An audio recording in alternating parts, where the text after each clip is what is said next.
പിതാവിൻ്റെയും പുത്രൻ്റെയും പരിശുദ്ധാത്മാവിൻ്റെയും നാമത്തിൽ ആമേൻ. എൻ്റെ പ്രിയപ്പെട്ടവരെ, ഇന്ന് ആഗസ്റ്റ് 3-ാം തീയതി തിങ്കളാഴ്ച. അമ്മേ പരിശുദ്ധ അമ്മേ, അമ്മേ പരിശുദ്ധമേ, ദൈവമാതാവേ, കൃപാസനത്തിലൂടെ ഞങ്ങളുടെ ദേശത്തിനും അമ്മ മധ്യസ്ഥം തേടി തന്ന എല്ലാ അനുഗ്രഹങ്ങൾക്കും കൃപകൾക്കും ഞങ്ങളിപ്പോൾ ഹൃദയം നിറഞ്ഞ നന്ദി പറയുന്നു.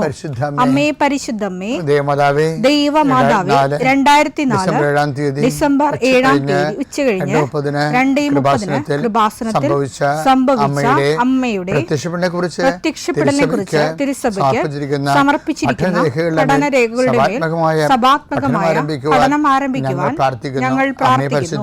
അമ്മേ പരിശുദ്ധമേ, ഭൂസ്വർലോകങ്ങളുടെ രാജ്ഞിയായ അങ്ങേയ്ക്ക് ഭൗമസംരക്ഷണത്തിനായി പ്രപഞ്ചപ്രകൃതിയെ തന്നെ തിരുസഭ പ്രതിഷ്ഠിക്കുവാൻ ഈ പ്രത്യക്ഷീകരണം വഴി ഇടയാക്കണമേ. പരിശുദ്ധമേ, ജപമാല മാതാവേ, സകല കൃപാസനം പ്രാർത്ഥനയോടും ചേർത്ത് ഞങ്ങളിപ്പോൾ പ്രാർത്ഥിക്കുന്ന ഈ കുടുംബത്തിന്റെ പ്രത്യേക നിയോഗം പറ മക്കളെ.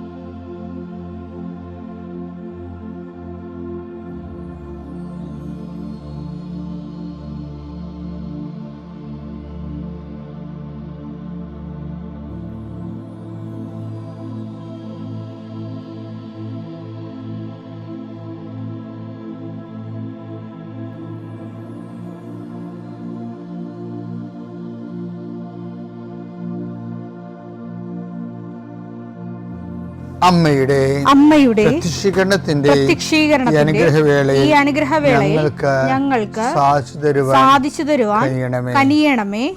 ആമേൻ. വിശ്വാസ പ്രമാണം. സർവശക്തനായ പിതാവും ആകാശത്തിന്റെയും ഭൂമിയുടെയും സൃഷ്ടാവുമായ ദൈവത്തിൽ ഞാൻ വിശ്വസിക്കുന്നു.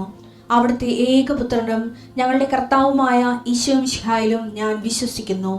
ഈ പുത്രൻ പരിശുദ്ധാത്മാവിനാൽ ഗർഭസ്ഥനായി കന്യകാമറിയത്തിൽ നിന്ന് പിറന്ന് പൊന്തിയോസ് പീലാത്തോസിന്റെ കാലത്ത് പീഡകൾ സഹിച്ച് കുരിശിൽ തറയ്ക്കപ്പെട്ട് മരിച്ച് അടക്കപ്പെട്ട് പാതാളങ്ങളിൽ ഇറങ്ങി മരിച്ചവരുടെ ഇടയിൽ നിന്ന് 3-ാം നാൾ ഉയർത്ത് സ്വർഗത്തിലേക്ക് എഴുന്നള്ളി സർവശക്തിയുള്ള പിതാവായ ദൈവത്തിന്റെ വലതുഭാഗത്തിരിക്കുന്നു. അവിടെ നിന്ന് ജീവിക്കുന്നവരെയും മരിച്ചവരെയും വിധിക്കുവാൻ വരുമെന്നും ഞാൻ വിശ്വസിക്കുന്നു. പരിശുദ്ധാത്മാവിലും ഞാൻ വിശ്വസിക്കുന്നു. വിശുദ്ധ കത്തോലിക്കാ സഭയിലും പുണ്യവാന്മാരുടെ ഐക്യത്തിലും പാപങ്ങളുടെ മോചനത്തിലും ശരീരത്തിന്റെ ഉയർപ്പിലും നിത്യമായ ജീവിതത്തിലും ഞാൻ വിശ്വസിക്കുന്നു. ആമേൻ. സുഖസ്ഥനായ ഞങ്ങളുടെ പിതാവേ, അങ്ങയുടെ നാമം പൂജിതമാകണമേ. അങ്ങയുടെ രാജ്യം വരണമേ. അങ്ങയുടെ തിരുമനസ് സ്വർഗത്തിലെ പോലെ ഭൂമിയിലും ആകണമേ. അന്നു വേണ്ടുന്ന ആഹാരം ഇന്ന് ഞങ്ങൾക്ക് തരണമേ. ഞങ്ങളോട് തെറ്റ് ചെയ്യുന്നവരോട് ഞങ്ങൾ ക്ഷമിക്കുന്നത് പോലെ ഞങ്ങളുടെ തെറ്റുകൾ ഞങ്ങളോടും ക്ഷമിക്കണമേ. ഞങ്ങളെ പ്രലോഭനത്തിൽ ഉൾപ്പെടുത്തരുതേ, തിന്മയിൽ ഞങ്ങൾ രക്ഷിക്കണമേ. ആമേൻ. നന്മ നിറഞ്ഞ മറിയമേ, സ്വസ്തി. കർത്താവ് അങ്ങയുടെ കൂടെ സ്ത്രീകളിൽ അങ്ങ് അനുഗ്രഹിക്കപ്പെട്ടവളാകുന്നു. അങ്ങയുടെ ഉദരത്തിൻ ഫലമായി ഈശോ അനുഗ്രഹിക്കപ്പെട്ടവനാകുന്നു. പരിശുദ്ധ മറിയമേ, തമ്പുരാന്റെ അമ്മേ, പാപികളായ ഞങ്ങൾക്ക് വേണ്ടി ഇപ്പോഴും ഞങ്ങളുടെ മരണസമയത്തും തമ്പുരാനോട് അപേക്ഷിക്കണമേ. ആമേൻ. കർത്താവേ, നിന്റെ വിശുദ്ധ പൗരോഹിത്യത്തെ മഹത്വപ്പെടുത്തണമേ. കർത്താവെ, സഭയിലുള്ള സാന്നിധ്യം പ്രകടമാക്കണമേ. 40 വർഷം ഞാൻ അർപ്പിച്ച കൃപാനയുടെ യോഗ്യതയാൽ കൃപാസന അൾത്താറെ ജീവനോടെ പ്രത്യക്ഷപ്പെട്ട പരിശുദ്ധ അമ്മയുടെ മാധ്യസ്ഥത്തിലെ ഞാൻ മക്കളെ ആശീർവദിക്കുന്നു. കർത്താവ്, ഈ പ്രഭാതത്തിലെ അങ്ങയുടെ മക്കളെ കാത്തു കൊതിച്ചിരിക്കുകയാണ് ഈശോയെ. നിന്റെ വലതുകരത്തിൻ്റെ ഒരാശീർവാദം കിട്ടാൻ വേണ്ടി. കർത്താവ്, ഇന്ന് യാത്രയ്ക്ക് ഒരുങ്ങുന്ന ഓരോ മക്കളുണ്ട്. ഓരോ ഉദ്യമങ്ങളിലൂടെ മനസ്സിൽ വിചാരിച്ചുകൊണ്ട് പോണവരുണ്ട്. ഓരോ ലക്ഷ്യങ്ങൾ മനസ്സിൽ വെച്ച് പോകുന്നവരുണ്ട്.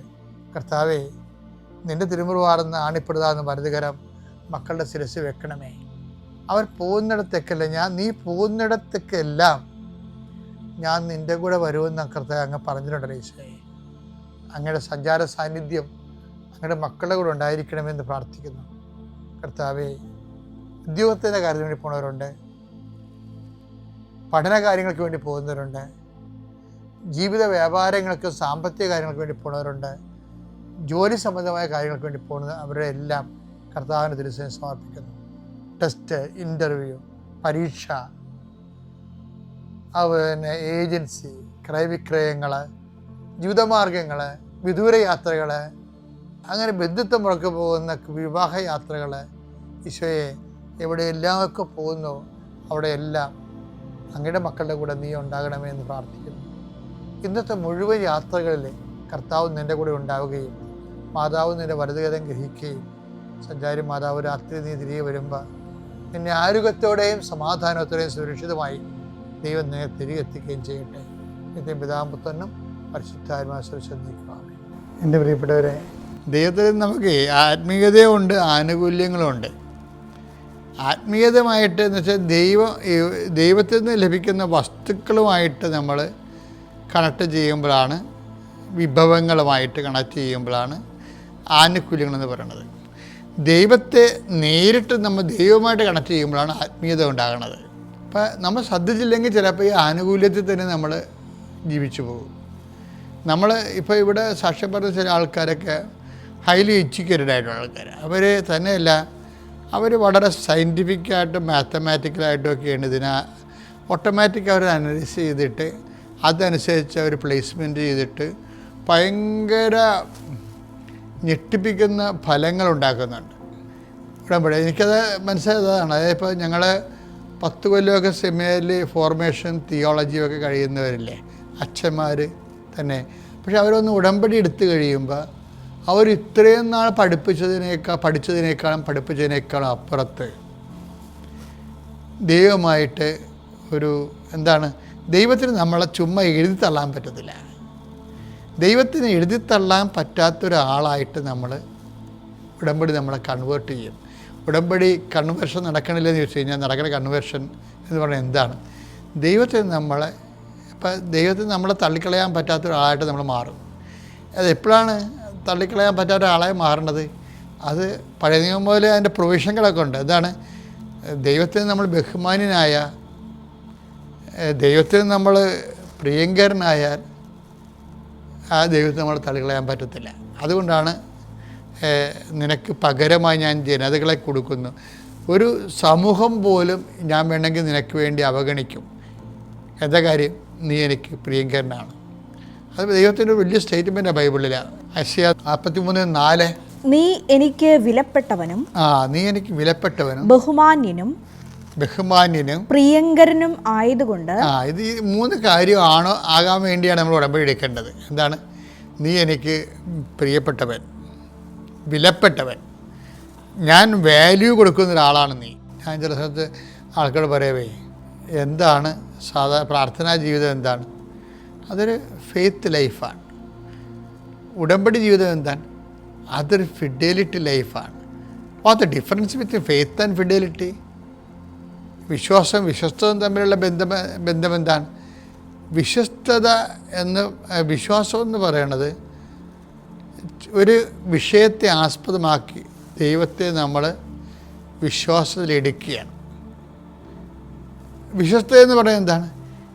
ദൈവത്തെ ആസ്പദമാക്കി നമ്മൾ വിശ്വാസത്തിൽ വളരുകയാണ് ചെയ്യണത്.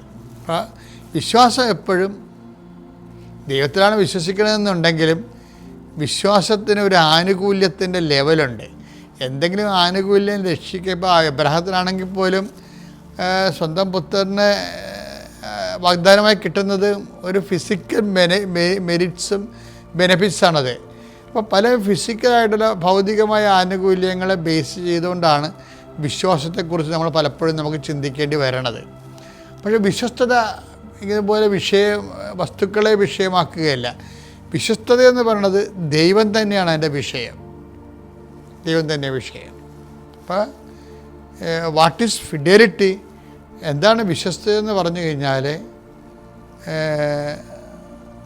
അത് അച്ഛൻ നേരത്തെ പറഞ്ഞ പോലെ വിശ്വാസത്തിൽ സർവൈവ് ചെയ്യണം ആൾ. വിശ്വാസം തന്നെ സർവൈവ് ചെയ്യുക കഴിഞ്ഞാൽ അതിജീവിക്കും.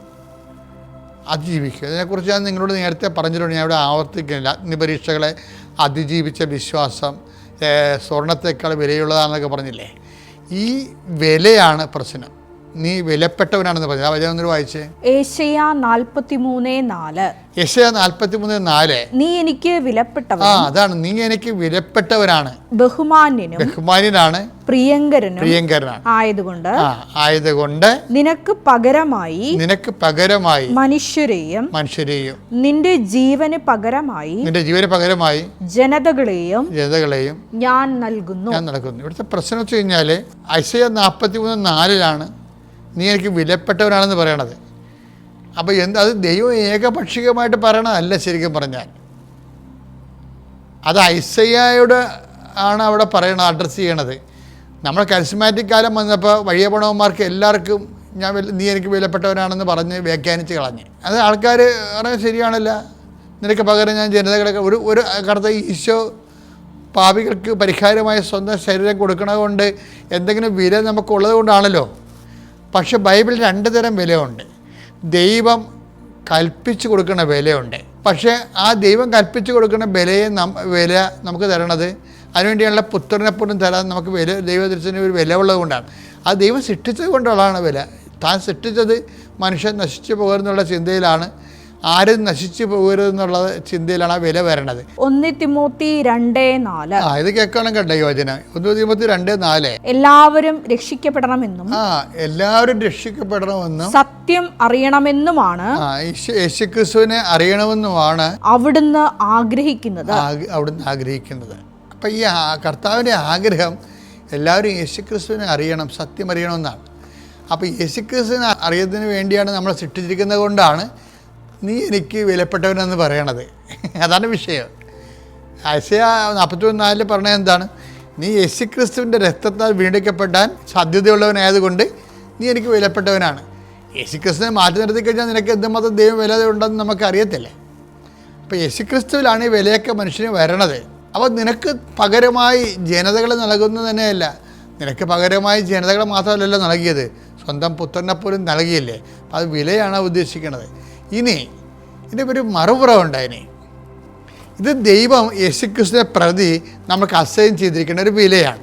ഇനി നമ്മൾ യേശുക്രിസ്തു സ്വീകരിച്ച് കഴിഞ്ഞാൽ പിന്നെ നമ്മൾ തന്നെ ദൈവത്തിന് പിൻവലിക്കാൻ പറ്റാതെ മറ്റേത് വിലയും ദൈവത്തിന് പിൻവലിക്കാൻ ഇഷ്ടമുള്ളപ്പോൾ ദൈവത്തിന് പിൻവലിക്കാൻ പറ്റാത്ത രീതിയിൽ നമുക്കൊരു വിലയുണ്ടാക്കാൻ നമുക്ക് പറ്റും. അതെങ്ങനെയാണ്? അവിടെയാണ് പീറ്റർ പറയണത്, സെൻറ്റ് പീറ്റർ എന്താണ്? അഗ്നി പരീക്ഷകൾ അതിജീവിച്ച 1 പത്രോസ് 1:7. കാരണം അഗ്നിശോധനയെ അതിജീവിച്ച നശ്വരമായ സ്വർണത്തേക്കാൾ വിലയേറിയതായിരിക്കും പരീക്ഷകളെ അതിജീവിക്കുന്ന നിങ്ങളുടെ വിശ്വാസം. ഇവിടുത്തെ ഒരു പ്രശ്നം വെച്ച് കഴിഞ്ഞാൽ നമ്മൾക്ക് സ്വയാജിതമായിട്ട് വാല്യൂ ആഡ് ചെയ്യാൻ പറ്റും. Adding of value. ദൈവം നമുക്ക് ഏകപക്ഷീയമായി യേശുക്രിസ്തുവിനെ പ്രതി നിശ്ചയിച്ചിരിക്കുന്ന വില അത് ദൈവത്തിന് വേണ്ടി പിൻവലിക്കാം. കാരണം ദൈവത്തിൻ്റെ ഏകപക്ഷീയമായിട്ടുള്ള ദൈവത്തിൻ്റെ ഒരു വാഗ്ദാനമാണ്. പക്ഷേ ദൈവത്തിന് പിൻവലിക്കാൻ പറ്റത്തില്ല. എന്താ കാര്യം? നമ്മൾ ആ വിശ്വാസത്തിൽ വളർന്ന് അഗ്നി പരീക്ഷകളെ ക്രിസ്തുവിൻ്റെ നാമത്തിൽ നമ്മൾ അതിജീവിക്കുമ്പോൾ സ്വയാർജിത കൃപയുണ്ടാകുന്നു. അതാണ് സ്വയാർജിതമായി നമുക്ക് വാല്യൂ ആഡ് ചെയ്ത് വരണത്. ആ രീതിയിൽ നമ്മൾ ദൈവത്തിന് വിലപ്പെട്ടവരാകും. അപ്പോൾ ദൈവത്തിന് മുമ്പ് 2 വിലപ്പെട്ടവരാകും. ഇപ്പോൾ നീ എനിക്ക് ബഹുമാന് വിലപ്പെട്ടവനാണെന്ന് പറയുമ്പോൾ അതിന് 2 വശങ്ങളുണ്ട്. ഒരു നാണയത്തിന് 2 വശങ്ങൾ പോലെ. ഒന്ന്, ദൈവം എല്ലാവരും രക്ഷപ്പെടണമെന്ന് ആഗ്രഹിക്കുന്ന ദൈവം, നീയും രക്ഷപ്പെടണമെന്ന് ആഗ്രഹിക്കുന്നത് യേശുക്രിസ്തുവിലാണ്. കാര്യം സത്യം അറിയാനാണ്, യേശുക്രിസ്തു അറിയാനാണ്. അതിൽ ദൈവം കൽപ്പിച്ച് നൽകുന്ന വില. രണ്ടാമത്, ദൈവജനം ജീവിച്ച് കഴിയുമ്പോൾ നമുക്ക് കുറച്ച് പേയ്മെൻറ്റ് വരും. ദൈവജനം ജീവിച്ച് കഴിയുമ്പോൾ നമ്മുടെ ഭാഗത്തുനിന്ന് നമുക്ക് ഫിസിക്കലായിട്ടുണ്ടാകും നഷ്ടം, ലൈഫ് ആയിട്ടുള്ള നഷ്ടങ്ങളുണ്ടാകും. എന്നിട്ടും നമ്മൾ വിശ്വാസത്തിൽ സ്റ്റിക്ക് ഓൺ ചെയ്ത് സർവൈവ് ചെയ്തിരിക്കുമ്പോൾ നമ്മുടെ മൂല്യം ദൈവദിവസനെ കൂടും. Value, self adding of the value, ദൈവദിവസന്നിധിയിൽ വാല്യൂ കൂടും. അത് ഒരു വിലയാണ്. അപ്പോൾ ഈ 2 വില, ഇത് നമുക്ക് ആഡ് ചെയ്ത് കൂട്ടാൻ പറ്റും, മറ്റത് എൻ്റെ കൺട്രോൾ നമ്മുടെ കയ്യിലില്ല. ദൈവമാണ് നീ എനിക്ക് വിലപ്പെട്ടവനാണെന്ന് സ്വയം പ്രഖ്യാപിച്ചിരിക്കുകയാണ്. അതിൽ നമുക്ക് കൺട്രോളില്ല. ദൈവത്തിന് എപ്പോൾ വേണമെങ്കിൽ പിൻവലിക്കുകയും ചെയ്യാം.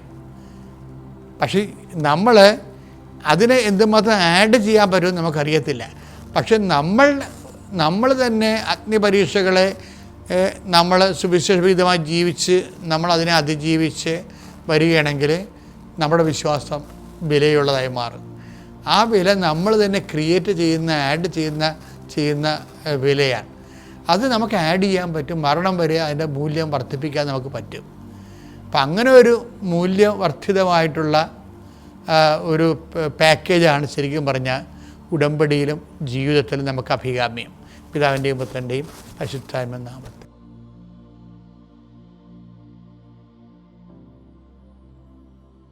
അത്യപൂർവ ദൈവാനുഭവങ്ങൾ ഇനി നിങ്ങൾക്കും സ്വന്തം. ഈ യൂട്യൂബ് ചാനൽ ഇതുവരെ സബ്സ്ക്രൈബ് ചെയ്തിട്ടില്ലെങ്കിൽ ഇപ്പോൾ തന്നെ സബ്സ്ക്രൈബ് ചെയ്യുക. ഈ വീഡിയോ ഇപ്പോൾ തന്നെ നിങ്ങളുടെ സുഹൃത്തുക്കൾക്ക് ഷെയർ ചെയ്തുകൊണ്ട് കർത്താവിൻ്റെ പ്രേക്ഷിതരാകുക.